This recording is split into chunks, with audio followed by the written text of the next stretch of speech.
relationship with Romania is very good.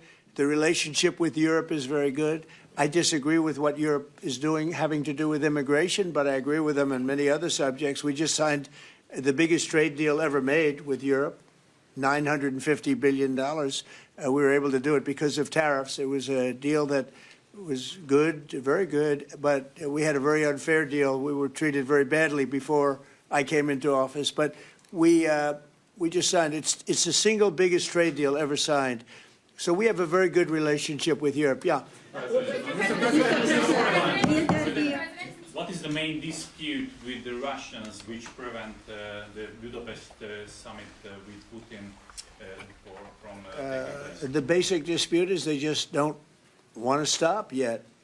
And I think they will. I think it's taken a big toll on Russia, a big toll on both countries, obviously, but it's taken a big toll. They're losing 7,000 soldiers a week. That's a big toll. And between the two of them, divided, you know, with Russia losing more soldiers, actually. But they're both losing a lot of people. And that's the primary thing that, with me, it's not economic, it's not money. In fact, we don't spend any money. We send it to NATO. They pay us for our missiles and for our military and everything else. We don't.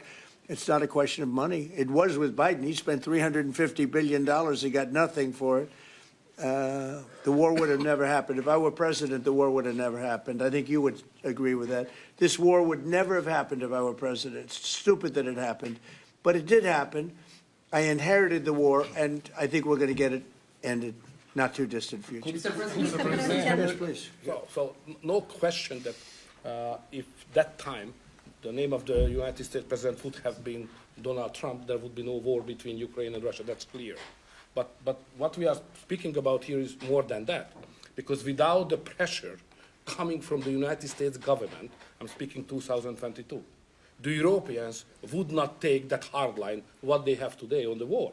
Remember that big countries of Europe rejected to be involved more than just sending some, humanitarian issues. So the pressure coming from the United States to be more pro-war in Europe. So that's the fact of the history anyway. So we have to restore something which was ruined and created from here. And that's the reason why I understand absolutely the devotion of the president now to do everything to stop the war, because that would be not that deep without the previous government pressure from here. So the reason why I'm here to be as much as helpful I can to contribute to the peace efforts of the president, because that was an enormous mistake what we have done, the Western world several years ago, and we have to stop it, and it's common responsibility. Biden actually pushed for that war to happen.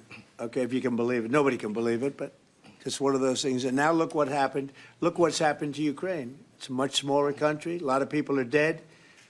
You take a look at it's a whole different world over there. And Russia has not been helped very much by that war either. They lost a tremendous number of soldiers and people. And, look, that war should have been a one-week war. I don't know why it's taken. This is 4 years. Should have been 1 week. Should have been over with. But it would have never started. Should have never started. And I would have solved the problem without giving up anything. Ukraine would have remained as is. So there were tremendous mistakes long before I got there. I inherited that mess, and we're getting it solved, along with the 8 wars that we've already ended. Mr. Orbán. Mr. President, What is America's interest cultivating better relations with the EU leader or not? I think I can do both. There's no reason why I can't. I get along well with the European nations. We are still a member of the European Union, so it's easy. Yeah, and by the way, he's a member in good standing, I guess, although they penalize him every once in a while. But he's a member in good standing with the European Union, so he's a member. He's a part of it. But I get along great with him. I get along very well with them. I agree with him on immigration much more than I agree with them. But I agree with, a lot of the things in Europe he also agrees with.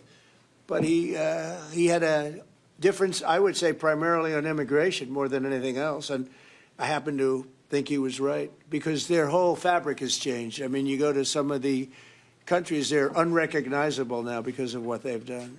And Hungary is very recognizable. Yes, ma'am. Mr. President. Yes, Mr. President. Will there be a peaceful meeting in Budapest still this year? What do you think? You mean a meeting with President Putin? Yes. You mean, in Hungary? Well, I'd like to keep it in Hungary, in Budapest. That meeting, it turned out I didn't want to do that meeting because I didn't think anything was going to be happening of significance. But if we have it, I'd like to do it in Budapest. Yeah, it'd be good. Mr. President, you said many times to support Viktor Orbán. Why is it important to win the next election, for example, for the United States, Hungary, and also Europe? Why is it important? Well, I don't know his opponent. I don't know if he has an opponent yet. At some point he will, I guess. You know, we always have opponents, always. right? Not much of an opponent. But I'll be supportive of him. He's done a fantastic job. We've had a great relationship.